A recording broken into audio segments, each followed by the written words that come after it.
Thank you, Roger. That was a nice touch. Have you wanted to do that for a while? Okay.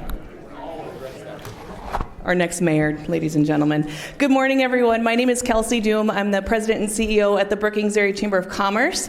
It's great to see this room so full, so thank you for coming this morning. A few things to start out with. I first want to thank our sponsors. Our Public Affairs Committee does work all through the year, candidate forums, Brookings Day at the Capitol, all sorts of things. And so we have Vision Brookings, Brookings Economic Development Corporation, and Cool Beans Coffee. They fuel our day, so thank you so much for sponsoring. I also want to thank our city staff that help us with this. Kweku, the IT guru, comes in on Saturday mornings. He's here before 8 o'clock getting things set up, so we really want to thank him. On that note, we do want to respect his time, and so after the forum, we will maybe be a little pushy on getting you out of the room and into the lobby outside so that the city staff can go home. I want to thank the Public Affairs Task Force. We've got Russ Helgerson, Andrew Rasmussen, Larry Tiedemann, Kayla Gullickson, and Leanne Pierce. They help us boots on the ground making these things go. We have plenty of meetings making sure things run smoothly, so we appreciate them. This morning, we were supposed to have the City Charter Forum. I don't know if you guys saw, we tried to get the word out as best we can. The city had to postpone the City Charter Forum to February 22nd. And so we'll have the District 7 and 8 Forum at 9 a.m. and then the City Charter Forum probably about 10:15 a.m. on February 22nd. We have just 2 of our 3 District 7 legislators here this morning. Representative Heerman sends her regrets. She had a very important family commitment this morning that she just could not say no to. So she is not here with us, but she's with us here in spirit. If you have any questions that you haven't been able to submit or a question comes up while you're listening, feel free to just raise your hand and either Russ Helgerson or Kayla Gullickson can come over with either a sheet of paper and a pen, or we'll pick up your sheet of paper, submit it to Andrew. Andrew's going to help Dawn organize our questions, so we'll get to as many as we can. I think we have a record number this year. Pretty great. So without further ado, I'm going to introduce our moderator, Don Norton. He is the Executive Director of Ag United of South Dakota. He's also, you'll notice, with his voice of butter, he's an award-winning radio personality from Chicago, so we really appreciate him. Don, I'm just going to let you take it away. Thanks very much, Kelsey. Actually, I live in Brookings now, so I can't claim a buttery voice from Chicago anymore. I want to thank Andrew for being here with me. If you have a question, once again, direct it to the folks from the Public Affairs Committee, and they'll run it up to Andrew, and he'll put it in the pile, and we'll shuffle them around and get everybody's questions in. I want to start by asking our 2 representatives here, Senator Tim Reed and Representative Roger DeGroot, to say a couple things. Tim, would you start? Well, good morning, everyone. It's always great to see such a great turnout. We always have that in Brookings, and it makes me pretty proud. Tim Reed now served this will be my 9th year in the state legislature. I spent 6 years in the House, and now this is my 3rd year in the state Senate. I guess to get things kicked off here, I guess the committees I'm on this year are Health and Human Services, and then I do chair local government. Just of interest, just as we start talking a little bit about session, the House has submitted 104 bills and the Senate 101 bills, which is actually pretty low. Thursday was the last day what we call for unlimited bill filing. Now we all can submit 3 more bills, I think by Wednesday of next week. So that's actually pretty low, what we thought we were going to get because of just the general discussions and ideas that were out there and the number of drafts. But it's a very interesting session, as everybody probably knows. We had quite a few new folks that had never been in the legislature before, so that always has an interesting dynamic about it. And then, of course, this year, it's the 100th legislature, which is historic in itself, but 100th legislative session, I should say. And, of course, then we also had the change in governor, and then, of course, on Thursday, we named a new lieutenant governor. And so that was pretty exciting, being part of that kind of history that's going to happen here with having a new governor. I guess otherwise, the budget's going to be one of the main themes throughout the whole year. As you know, our revenues have really been low. We haven't seen the growth that we've seen in past years. I think that's due to the COVID money that has started to, not be in the economy anymore. And so that's really caused some pretty big challenges for us. And that's kind of the whole legislature's issue as we work through those. But appropriations does a lot of the nitty-gritty work in trying to figure that budget out. And so I look forward to the questions and more discussion here today, and I'll turn it back over to the moderator. Well, mine will be a lot more brief because he covered everything that I was going to cover. I'm Roger DeGroot, representative from District 7, which is all of Brookings and Aurora. I sit on the House Education Committee and Local Government Committee. House Ed, I sat on, I'm also just starting my second term, so I've been House Ed for 2 years. This is started my third year. The first 2 years it was pretty benign, but this year we have several different types of bills coming through House Ed. We've already killed a couple voucher bills, and we can talk about that later if there's questions on that. And we have some other, I think, really ridiculous bills that have been brought forward over the last couple of days that are going to be in front of us. In local government, I enjoy that very much. Last year I was on taxation, and I liked the local government much better. Yeah, that taxation could be a tough one. Like he said, the bills can be dropped until Friday, and hope we don't get too many, ridiculous bills that we have to deal with. And, the way I look at it, the job of the committee is to kill bad bills and move good bills on, so we don't have to do it on the floor. The makeup of one of my committees is not that way, so I think in my committee of Ed, I think we're going to probably pass some bad bills on. We'll have to smoke them out on the House floor and kill them there. And I think some good bills will be, just the opposite for bad and good. Again, not very many bills, but I think a lot more will come. Budget's tight, and the ex-governor did something different than normally. She actually put her cuts right into her budget, and that's usually not done. She put her increases in the budget, and she put her cuts in the budget. So what we're doing, and it's a little complicated, and the senator can explain it better, we're passing a lot of bills to appropriations that have money in it. And the appropriators then will go back to their caucuses and get their priorities. And so anyway, we'll talk about that later probably, but that's much different than it's been in the past. And thank you folks for all being here this morning. It's great to see so many people here. This is terrific as we watch democracy in action. So my first question is this. Will you get more or less done in the legislature with Larry Roden as governor? The cameras are rolling. So I talked about before, this is pretty historic that in the middle of the session that we've had a change in governors. And then, of course, we had to approve his nomination for lieutenant governor. Larry Roden, and everybody should probably go to the governor's website and read his speech that he gave us right after he took the oath of office. A lot of information in there. One of the comments he made is he's going to be there. Is going to be available, and that's not the way that's really been over the past several years in the legislature. So he's going to be more hands-on. And I will tell you, I like Larry. I've gotten along with him when I served with him, when I was mayor and had some interactions with him here in Brookings. He's a straight shooter. And, he's not scared to tell you what he thinks. He's not scared. I always call it, he puts his hand on your shoulder and says, this is what I think. But he's got his legislative experience is 20 years, either counting his elected time as a legislator or also running the Senate as a lieutenant governor. And he also likes to bring people to the table and get things figured out. He's not one just to kind of throw it over the fence and say, you guys, take this and run. And so he's going to be extremely hands-on. So he knows the process, he knows the people, and he's a good leader. And so you take that and, the things he talked about in his speech, he's going to take head on. He's going to take school vouchers head on. He said that, he agrees with them.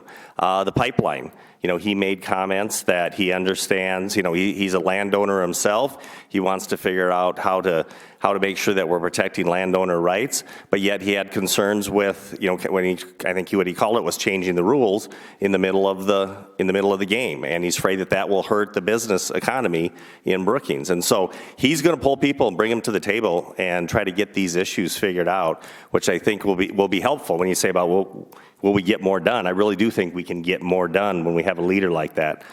Then he goes and adds Tony Van Huysen as his lieutenant governor. Tony could be what everybody says. I shouldn't even say could be. He knows more history about South Dakota government than anybody else. It's something that he's studied, I think, ever since high school. I found out that he actually, before he goes to bed every night and during the legislative session, and he was a former legislator up until last week,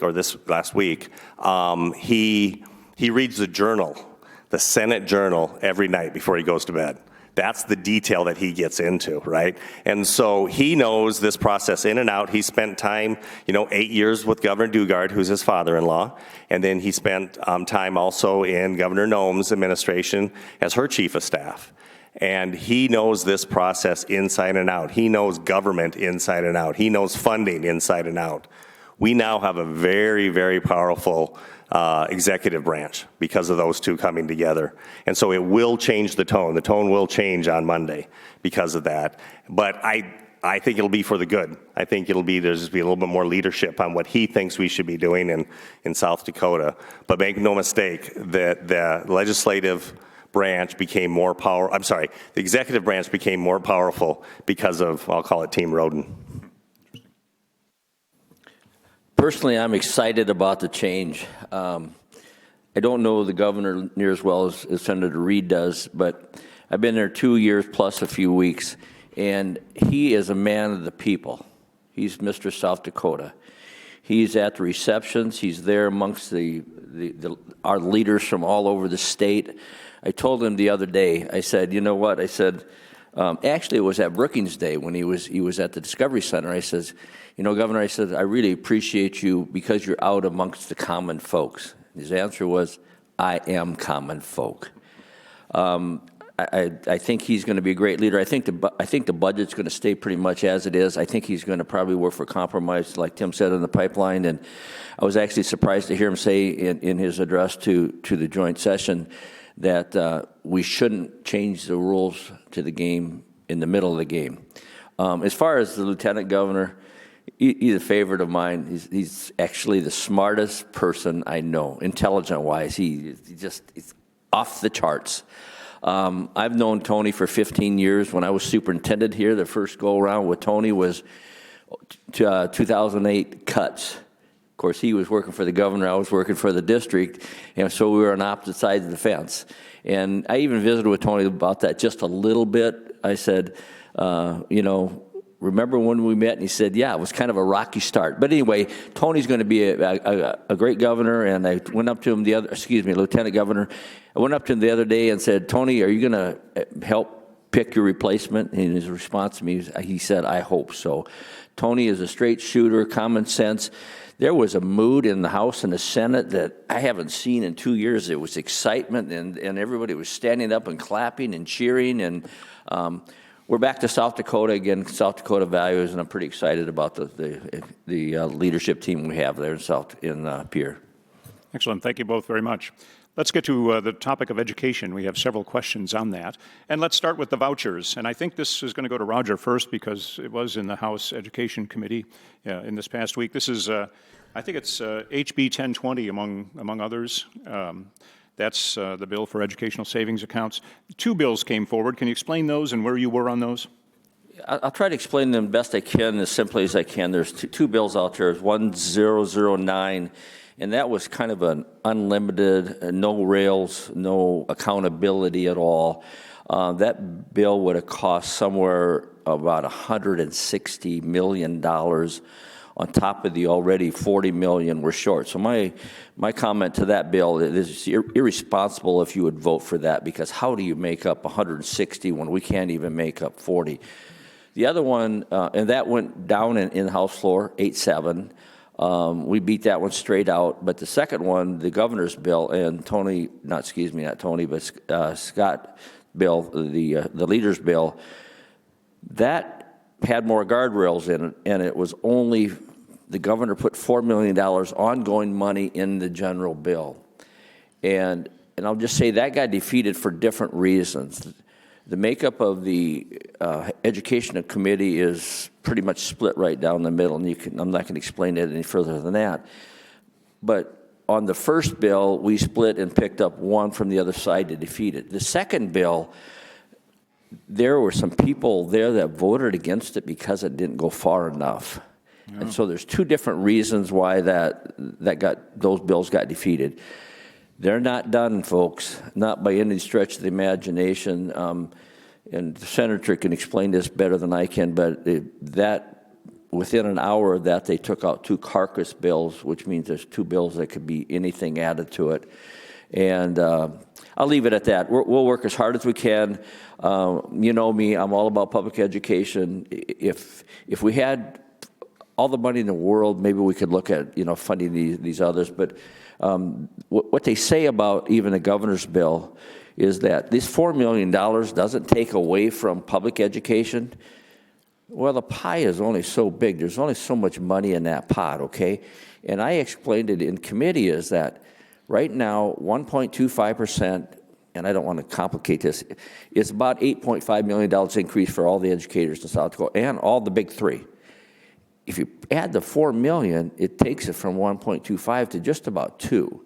Or you can reinstate the public library, or you can reinstate Civil Air Patrol, or you can, some of the other ones that I've gotten many, many emails on. With that, I'll leave it at that, and I'll turn it over to the senator. Thank you, and I apologize. When I connected my computer, I actually had an old page up. I thought those numbers were really low on bills, and they were. There's 207 House bills and 187 Senate bills, so that makes a lot more sense. So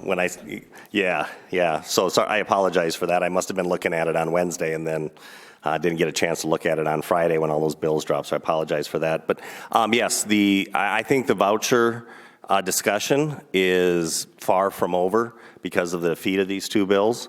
As I said before, the governor has an interest in this, so I wouldn't be surprised to see a different proposal out of their office. There are two vehicle bills that the representative talked about that they can, maybe try to negotiate and see what they put in on it. So I just think that just over time here, over the next couple of weeks, we'll really see what's going to come out of those bills. So if we reallocate tax dollars to private schools going forward, shouldn't those private schools also be required to meet the same curriculum and reporting requirements as public schools? And I guess I'll jump in here, and of course, Representative Grutz knows much more about a lot of this from his experience as superintendent and on the school board. But that's one of the major concerns is the curriculum and testing and such. If we're going to put, it's the accountability that has really been discussed a lot. If you're putting your money into this, should you not have some sort of accountability, coming that is understand that they are doing it? Plus, the other side to that is also private schools don't have to accept certain students. It's up to them who they accept. And that's something else. Public schools takes everybody. Child walks in, they take care of that child. And so that's another thing they want to make sure is that, well, if you're putting public money into this, why should they be able to pick and choose who actually, is taught at their school? Really don't have much to add to that. The accountability piece is huge. And the other one that the senator brought up was they don't have to accept everybody, special ed kids, whatever. And people brought before the House Education Committee different registration forms for the public schools, pretty easy, who the mom, dad is, contact numbers.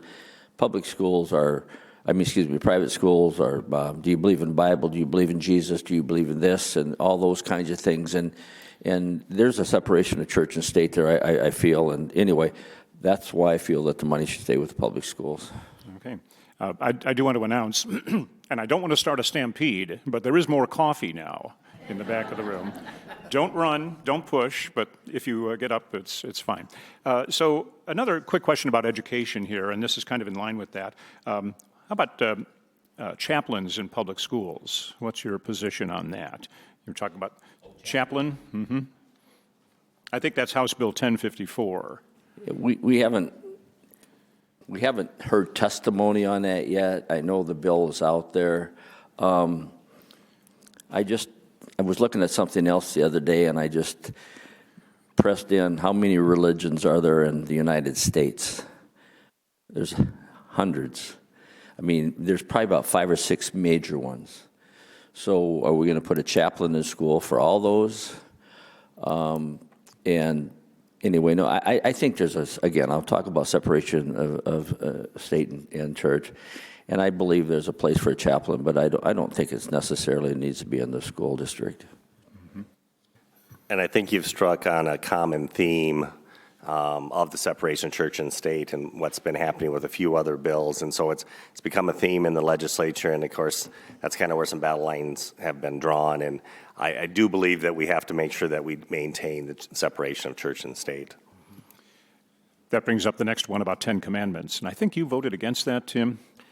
I did. The 10 Commandments bill, and I know a lot of times you're not really be able to dig in deep to these bills when you look at it, because this was even one that was pretty long. So as everybody knows, there's been, court cases says you cannot put the 10 Commandments in the school, and teach it. Well, what this bill did is it brought it in as kind of historical perspective about our government. And so that was in the bill, it talked about other kind of important documents that should be, also should be taught. Didn't say they had to be hung up. The 10 Commandments had to be hung up, though. Had to be in every classroom. Which I can't remember how many thousands of classrooms that we have in South Dakota. That's even a concern right there. How would you do it? But it's interesting because the bill itself was about the historical, and that's why it was going to be taught. Yet all of the arguments were, well, we need God in the school. And so that's where even though they say the bill's about this, and then everybody starts talking about the 10 Commandments, you're like, well, what's really trying to be done here? Is it actually about putting just God into the schools? And it's amazing how many pastors turned out saying, I want to teach the 10 Commandments. I don't want the school teaching the 10 Commandments. And so that was also a very interesting point. And I guess those are for the reasons that I did vote against it. It did pass by 1 vote out of the Senate. It really, yeah, that's right. You voted no, but like 1 vote, right. Well, we have to move on to the next topic. Can I speak to that? Oh, please, I'm sorry. Yeah. Roger, go right ahead. I don't have a lot to add, but once again, the bill that it hasn't been to our side yet. It passed by one vote. I think the president of the Senate had to break the tie actually to send it over to the House. I love the 10 Commandments. I believe in God. I believe in the 10 Commandments. I wonder, where did the 10 Commandments come from? They came from God to Moses to the people. Again, that's the bill I was researching for, all the different types of religions that are in Brookings and Sioux Falls. Should we have imposed on everybody our Christian views? And once again, I just say, no, that's not right. And again, I have spent a lot of time with the bill, but the bill, I believe, also not just says you need to post them. I think the teachers have to teach them at 3 different levels. And that's not right. We need to separate that out. And I'll do what I can to kill that. Again, I'm not against the 10 Commandments. But I ask you, how many Sunday school rooms have the 10 Commandments listed in them, yet alone classrooms? Anyway, I'll leave it at that.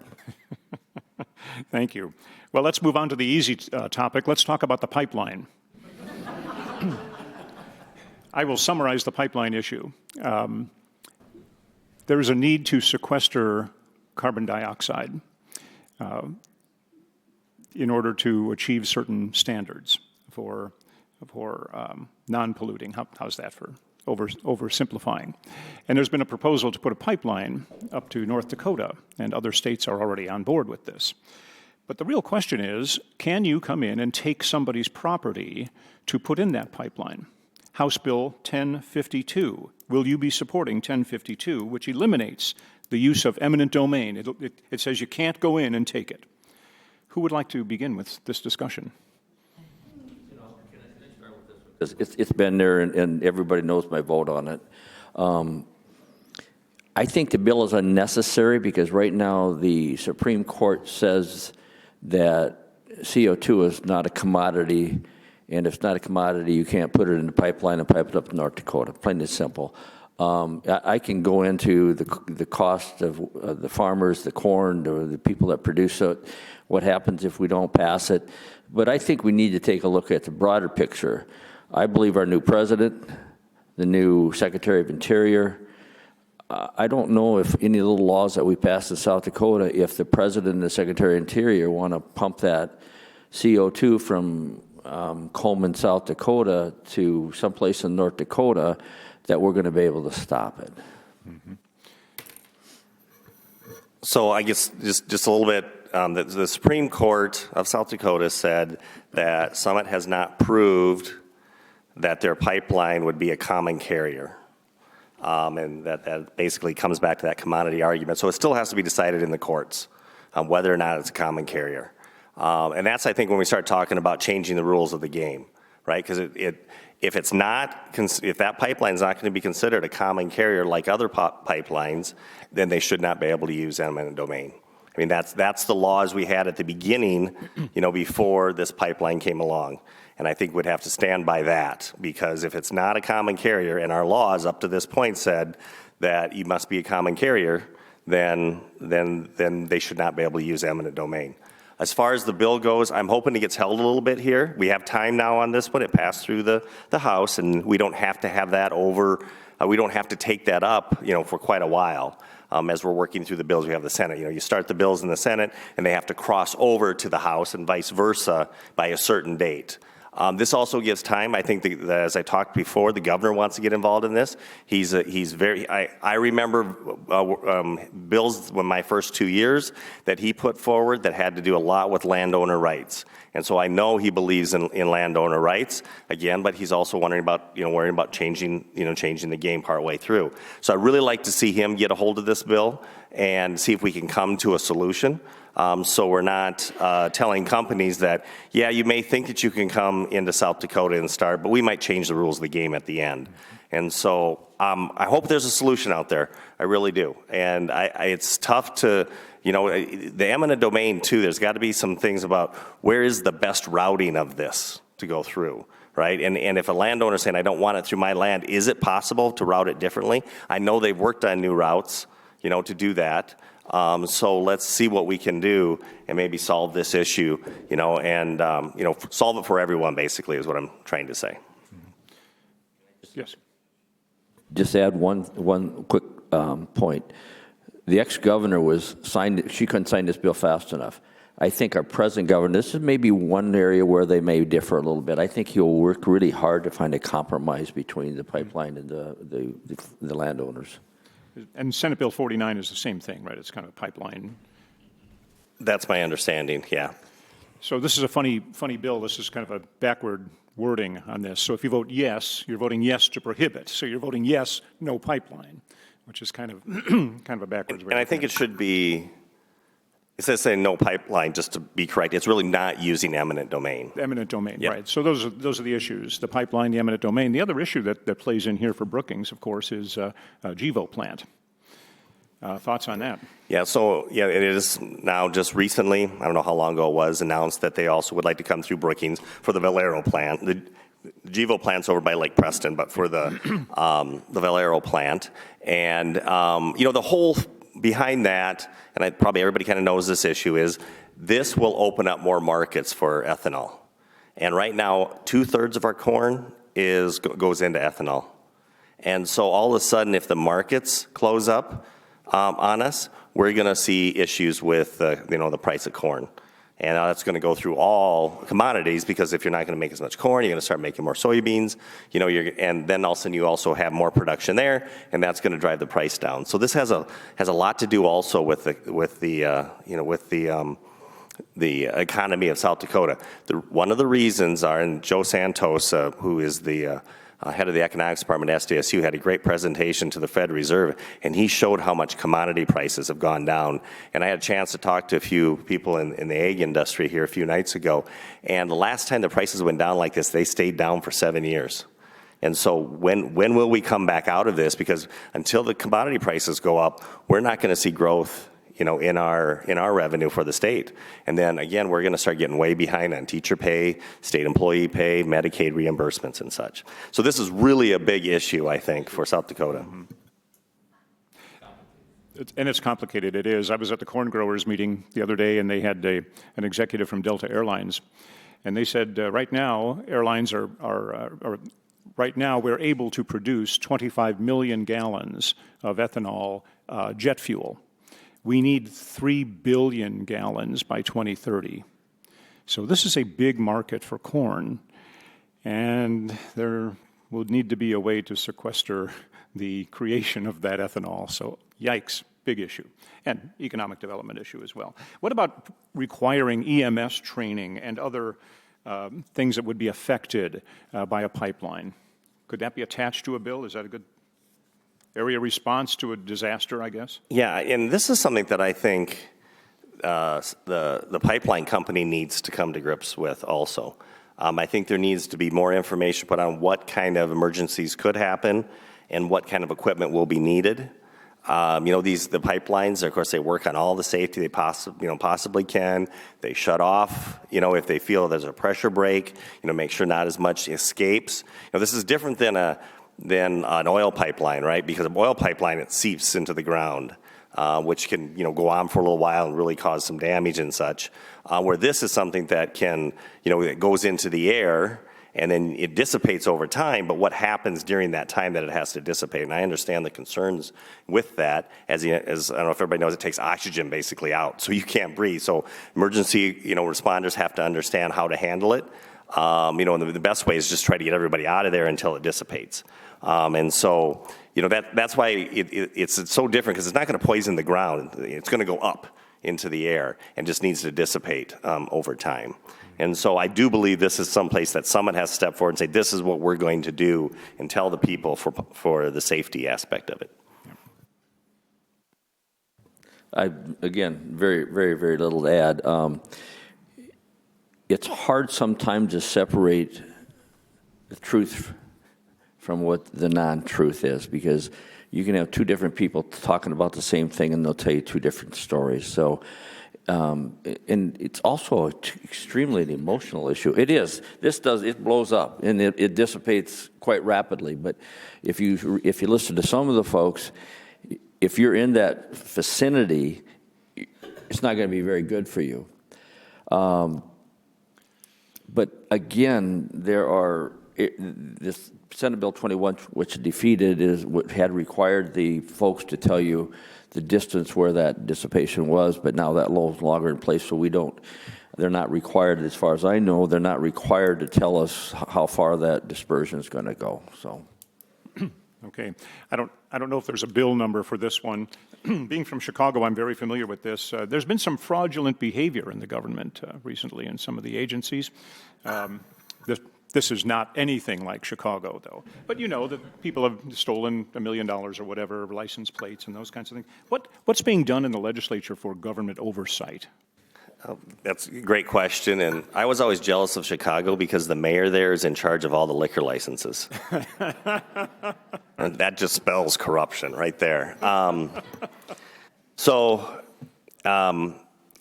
bill that's out there, Senate Bill 60, and that expands. That's kind of the only bill that we've talked about. I was part of Government Operations and Accountability Committee, and over the last summer we met quite a bit on this and kind of got stymied because of we couldn't get people to come testify in front of us. We issued subpoenas. By the time we got all that done, it was time for session. So the next GOAC committee will take that on. So that's one of the legislators' way of trying to figure out what happened here. The one bill that's in front of us is Senate Bill 60. And it was surprising to find out that, you all elect the state auditor.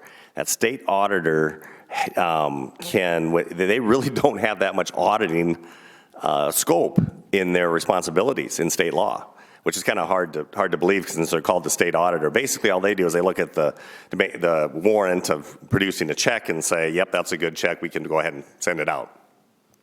They want to start digging into things. The executive branch can kind of block them in a lot of different ways because it's not in statutory, that what they can do, or in statutes what they can do. This gives them all access to that kind of information. And so this bill, with this bill, if they're doing auditing, it's supposed to be only if they're doing auditing, that they can go in and demand a lot more information from the executive branch, all the way, when I say the executive branch, that goes all the way down to the Board of Regents. So they go all the way down to SDSU. And so I think it's a pretty good bill. The concerns that's in there right now, though, is it allows all information. So they would have access to every piece of information, which kind of is worrisome, in certain times, whether it be with social services or down to a student's information. You got to be careful on that information. Now, it's supposed to just be for auditing purposes, but still people will always get nervous about their personal information.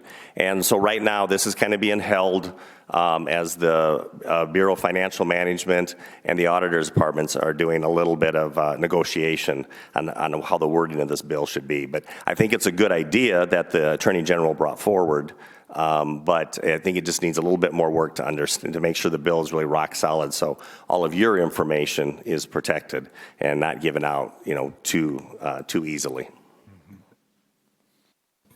I have absolutely nothing to add because I haven't seen this bill yet. So the senator is really well versed in it. All I know is that the AG's been working really hard to tighten some things up. So we've had like 4 or 5 breaches over the last 6 months to 9 months.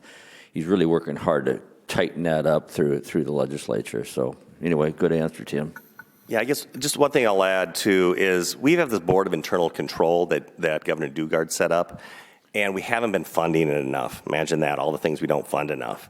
And they're only halfway through all of the, I'll call them processes that, have control points, right? And either you're in business, know that, a check has to have a second signature, or when you can't write a check to yourself, those kind of things, they're only halfway through. And I don't know, started back in the Dugard administration to understand how long this has been. We just haven't funded it enough. So I think that's one of the issues also, that we have to make sure we get that work done.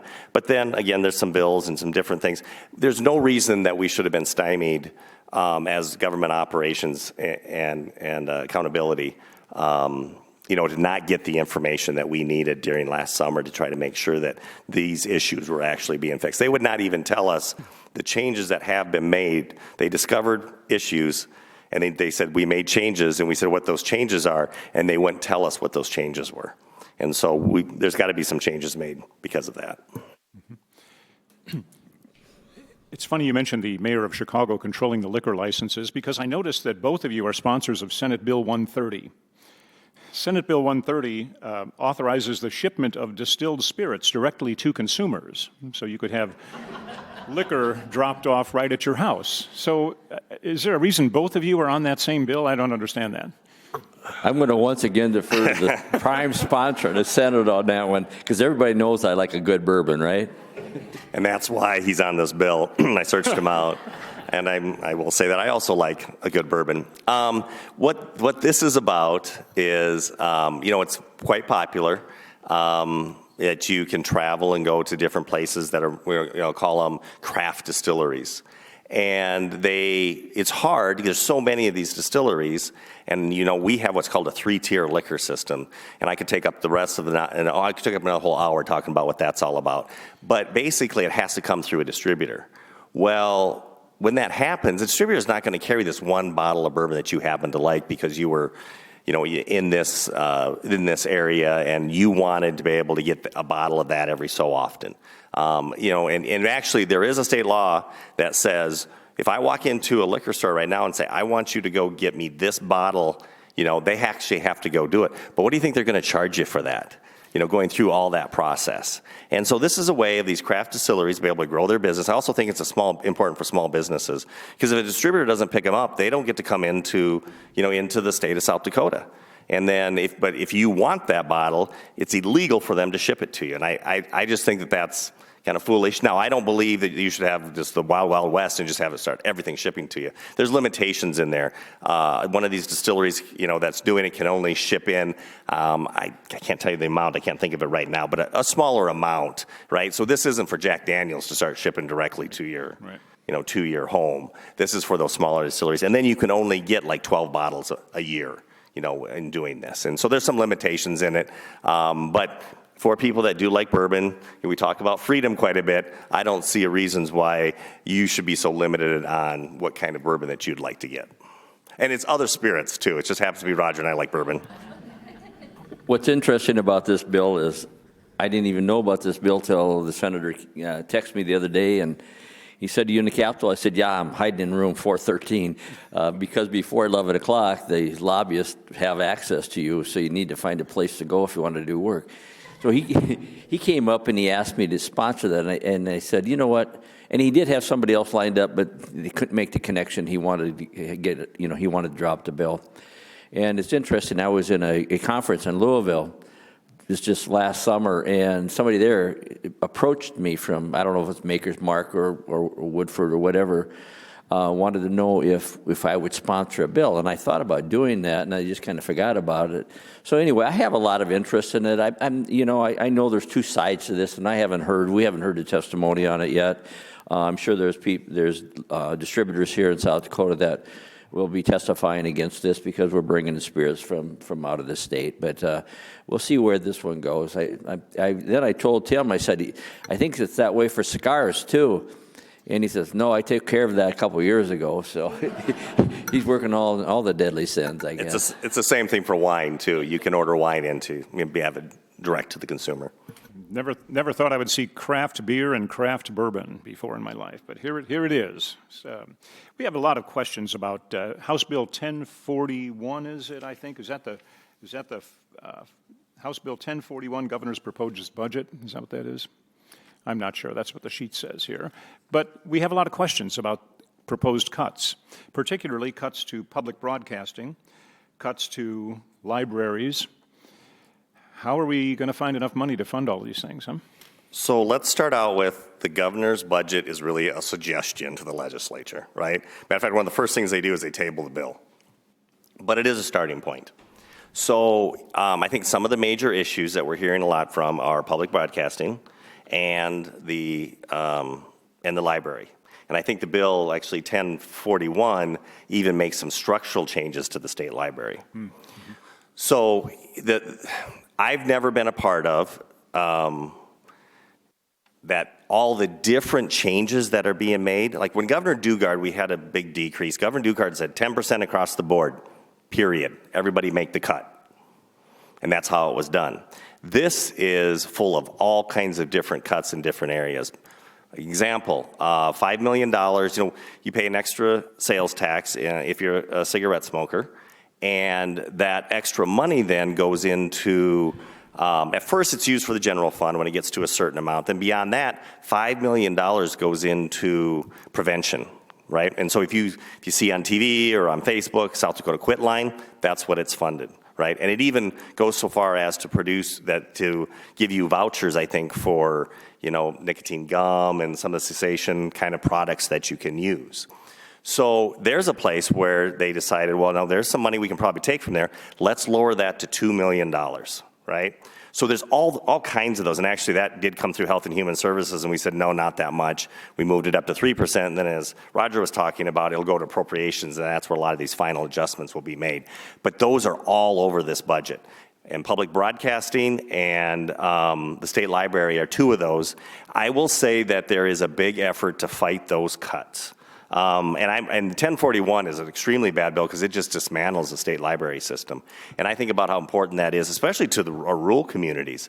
But would we be okay in Brookings because we're lucky enough to have the university and we got a great public library here? It'll still hurt the public library here, but we fund those kind of things in Brookings. What about these smaller towns? You got a high school student that's got a project or a paper that they're working on, and they want to get a hold of some different, a little more information you're just not going to have at your school or your town library.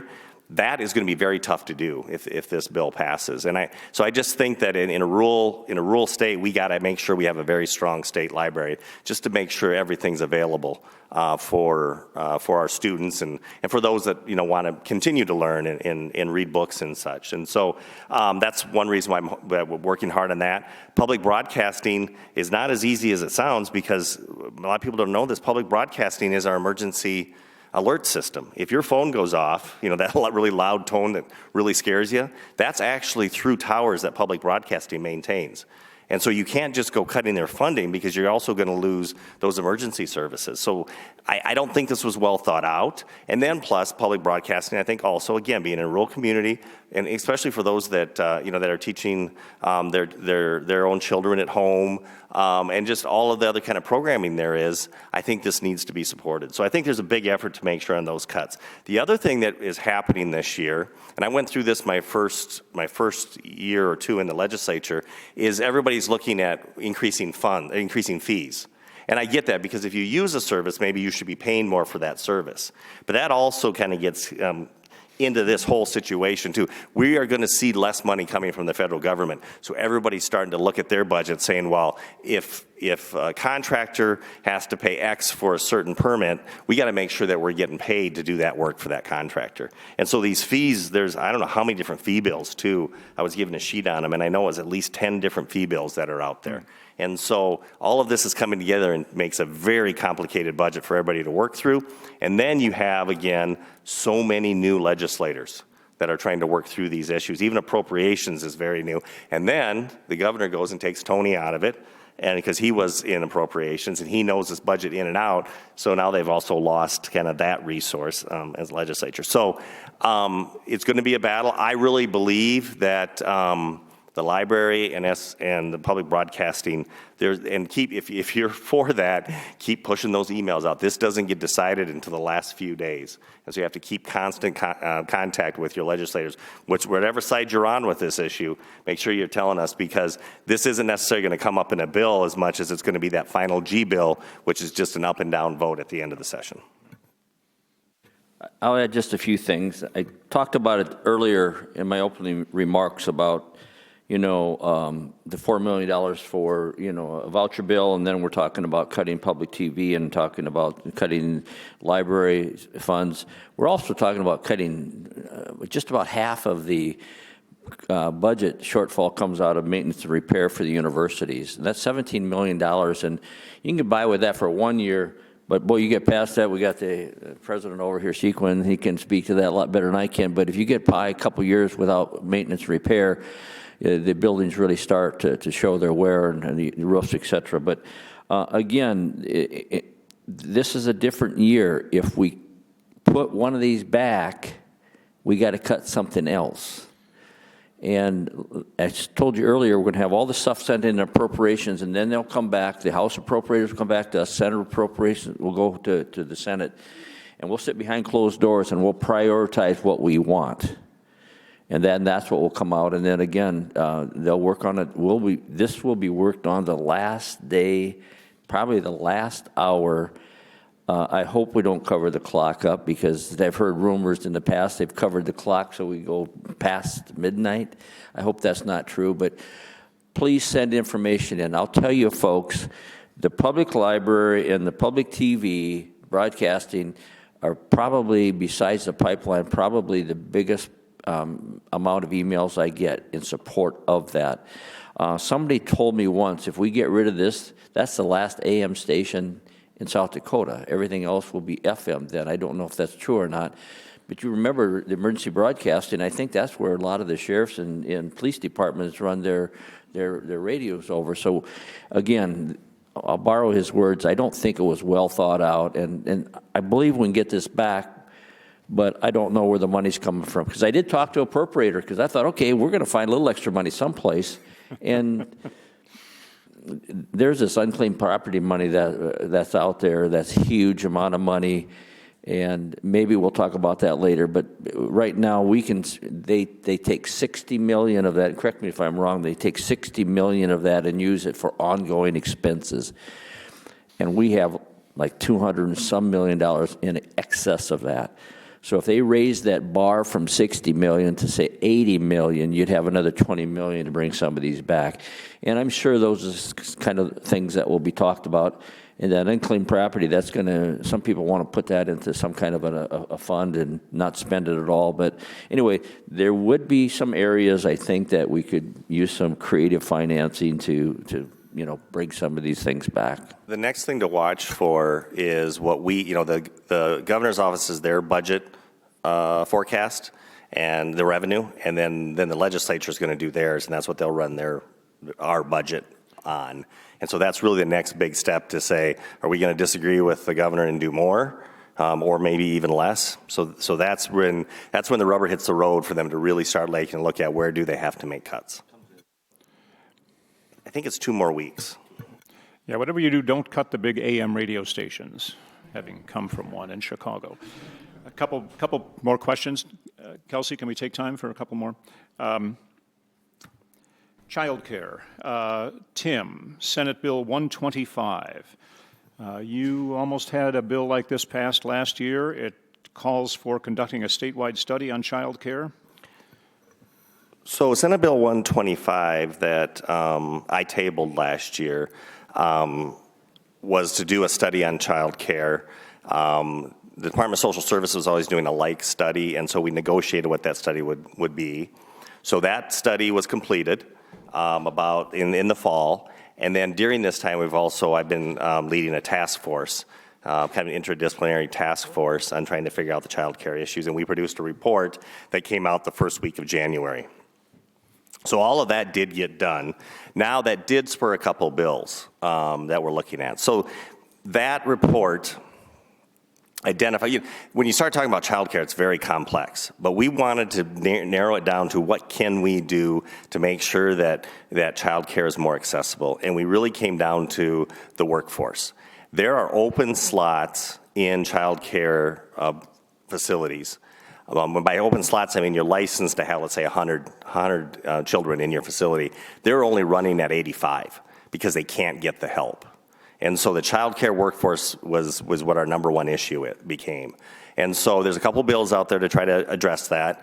One of them is, and the reason why we're not having the child care workers is we're not paying them enough. There's a 41% attrition rate, I think is the right way of saying it. If you have 100 people in child care over the year, 40 of them are going to take a different job. And so you can't keep the workforce. So they have to get paid more. It just comes down to that. Right now, for child care assistants, they're only paid at 75%. So the providers are only paid at 75% of what the market pays. Okay? And so when you have that, then they're starting at a loss. These facilities are starting at a loss. And so one bill says you have to get that up to 90%. That's one thing that we'd like to do. That way the pay is higher, and maybe we can keep and attract more child care workforce. The second one is for if you're at home not working because you want to be home with your kids, if you want to become a child care provider, then your kids can go to child care for free. Or they can get the child care assistance, basically. And that way, it makes sense for them to get into the workforce. We can also increase that capacity that we need to do. Third thing that we're working on that just kind of over the weekend here, or on Friday, I realized I probably have to do a different way, not necessarily through a bill, is we want to create scholarships for the early education workforce. So those are the three things that we're going to be working on here over the next year. The first two cost money. And so then we just got done talking about money. It's going to be very, very hard to do, but we will get the conversation started so everybody understands the issues that we do have with child care in South Dakota. Is there a bill on that? I quoted last year's bill number 125. Yes, let's see. House Bill 1132, I'm not carrying that one, but it's one of those bills. And then Senate Bill 126. 126. Okay, watch those. One other real quick question. Taxes. We've been talking a lot about cutting programs, but we haven't talked at all about cutting taxes. There was a movement to eliminate a sales tax a couple of years ago, and that didn't go through. I guess you can't cut money when you're trying to preserve programs. Is that where we're headed?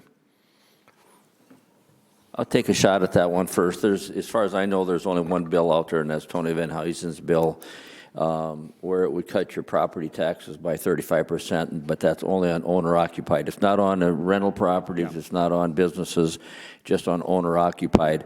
And what Senate that would do, it would take the sales state tax from 4% up to 5%, and it would have to repeal what we passed a year or so ago, that 0.3, so that would bring it back to 4, but would add a full point.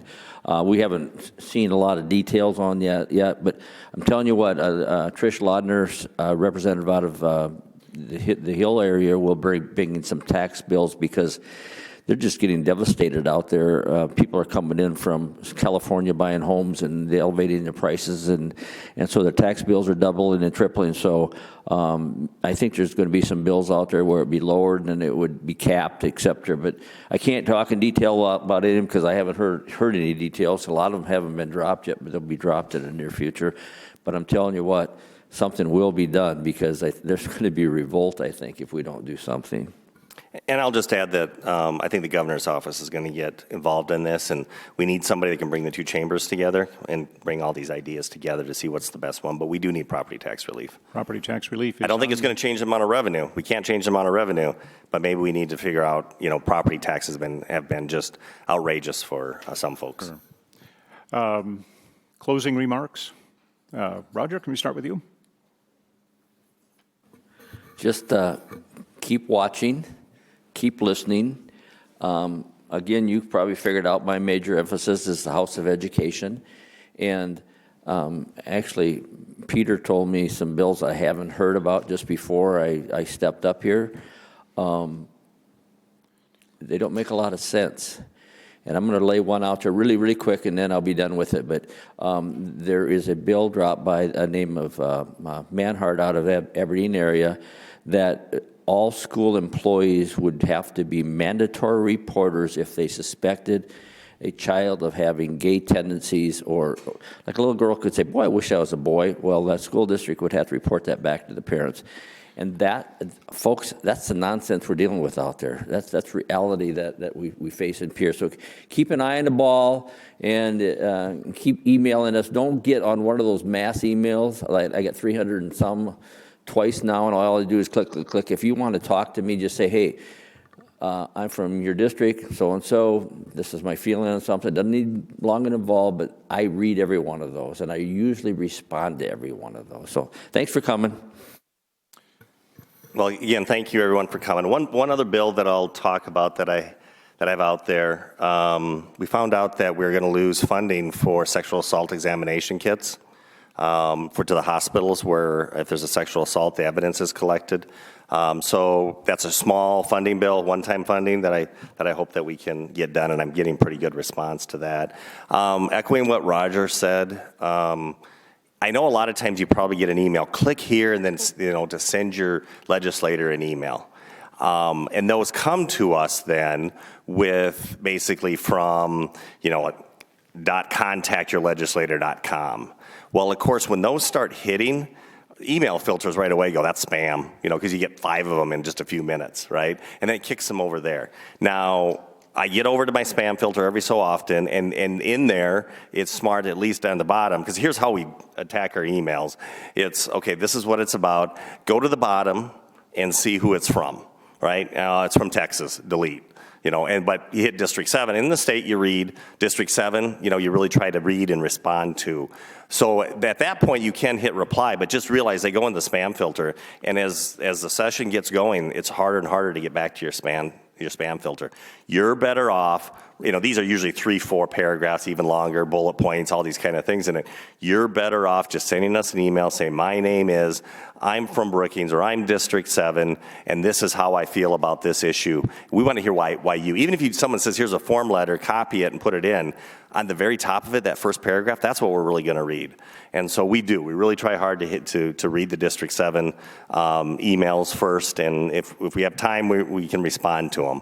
But otherwise, thank you to the Chamber and the Government Affairs Committee for putting this on, and thank you for everyone here for attending today. We really appreciate having this much. When we're out there, it's good to know that people are interested in what we're doing, so I appreciate that. Yeah, thank you to Senator Reed and Representative DeGroot. Thank you.